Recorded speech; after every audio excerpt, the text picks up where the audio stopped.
నేను మీకు ఒక చిన్న స్టోరీ చెప్తాను. ఆ స్టోరీ విన్న తర్వాత మీకేమనిపించిందో కామెంట్ చేయండి. అస్సలు మర్చిపోవద్దు. కథ ఏంటి అంటే, ఒక క్రొకడైల్ మీట్ తింటుంది.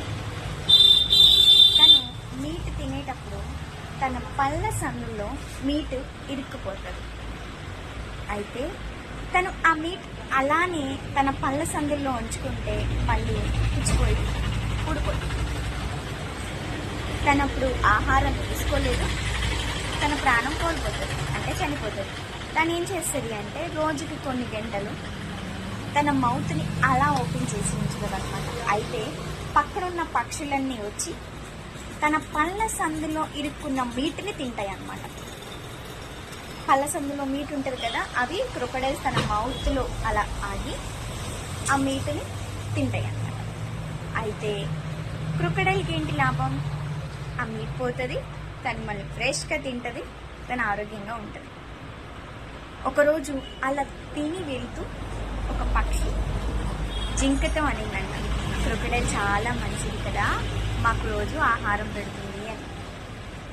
జింక అందంట, ఏంటి నువ్వు క్రొకడైల్ మంచిది అంటున్నావు? నిన్ననే మంచినీళ్ళు తాగడానికి వెళ్ళిన నా కూతుర్ని చాలు తినేసి క్రొకడైల్ మంచిది కాదు అని. క్రొకడైల్ లాంటి వాళ్ళు ఉంటారు, జింక లాంటి వాళ్ళు ఉంటారు, పక్షి లాంటి వాళ్ళు ఉంటారు.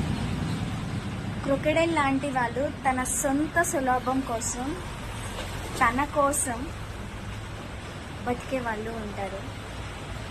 జింకలాగా బయటకు వచ్చి చెప్పుకున్న వాళ్ళు మాట ఎవరు నమ్మరు, ఎవరు ఆలోచించరు. పక్షి ఏమో తనకు ఆహారం పెడుతున్న వాళ్ళే మంచి అనుకుంటుంది, ఇలాంటి వాళ్ళు ఉంటారు. ఎవరైనా వాళ్ళ సొంత స్వలాభం కోసమే ఉంటారు, కానీ పక్కనోళ్ళ స్వలాభం ఆలోచించరు కదా. ఈ కథ ప్రకారం మీకేమనిపించిందో కామెంట్ చేయండి.